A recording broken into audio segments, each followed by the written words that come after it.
ஓம் நம சிவாய. திருச்சிற்றம்பலம். தென்னாட்டுடைய சிவனே போற்றி, எந்நாட்டவருக்கும் இறைவா போற்றி போற்றி. போன பதிவில் நம்ம கோளறு பதிகத்தோட பாடல் 6 பொருள் விளக்கங்களை பார்த்தோம். இந்த பதிவில் பாடல் 7 அதோட பொருள் விளக்கங்களை பார்ப்போம்.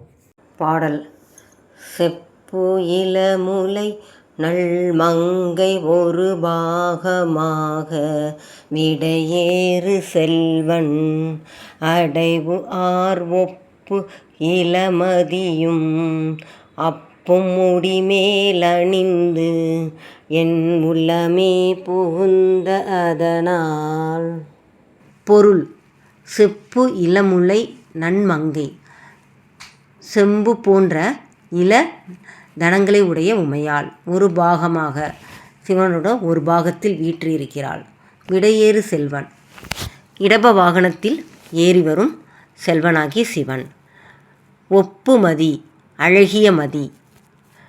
அப்புன்னா இங்கே நீரை குறிக்கிறது.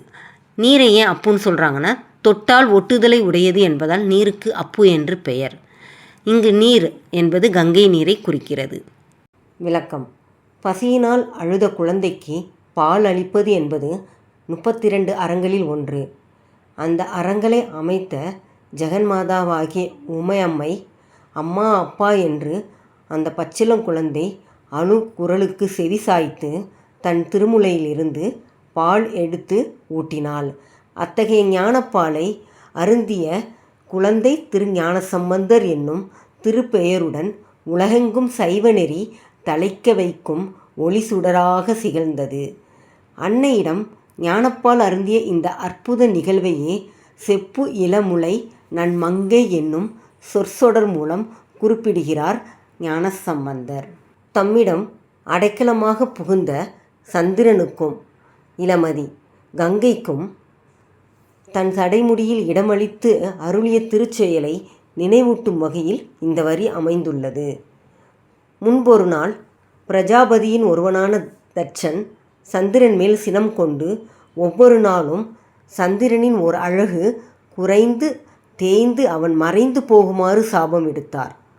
14 அழகு குறைந்த நிலையில் சந்திரன் தன்னை காக்க சிவபெருமானை நோக்கி தவம் இருந்தான். தட்சனின் சாபத்திலிருந்து சந்திரனை காப்பாற்ற சிவபெருமான் சந்திரனை தன் தலையில் சூடிக்கொண்டார். தன்னை நாடி வந்தவர்கள் நலம் தேய்ந்து நோகாமல் சிவனார் காப்பார் என்று இந்த குறிப்பின் மூலம் சம்பந்தர் இங்கே தெரிவிக்கின்றார். உள்ளமே புகுந்த அதனால், தானாகவே என் உள்ளம் புகுந்து அங்கு நிலை நின்ற அதனால்.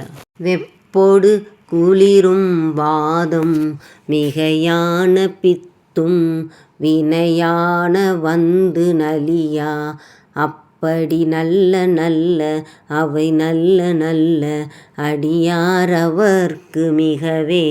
பொருள்: வெப்போடு வெப்பமான காய்ச்சல், குளிரும் குளிர்காய்ச்சல், வாதம் நரம்பு தொடர்பான நோய்கள், பித்தம் மனநிலை தொடர்பான நோய்கள், வினையான வினைப்பயனாக வந்து நலியா என்னை வாட்டாது.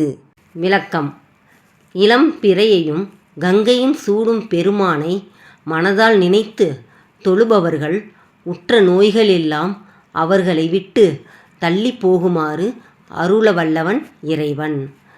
பிணிகளான இருமல், குளிர், தும்மல், பித்து, வாதம், வெப்பு, விசஜுரம் போன்றவை அடியார்களை விட்டு அறவே நீங்கும்.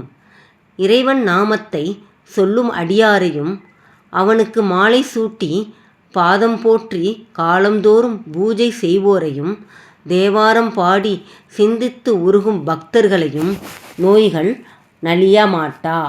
எந்த தொழிலை நாம் செய்திருந்த போதும் நமது நினைப்பு ஈசனிடம் இருந்தால் நமது வினைகளுக்கு பகைவராய் இருந்து அவர் உதவுவார்.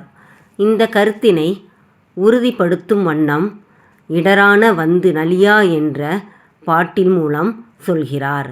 அதாவது தீவினையும் தடங்களும் சிவனடியார்களை தொடராத வண்ணம் இறைவன் காத்தருள்வான் என்கிறார். திருச்சிற்றம்பலம்.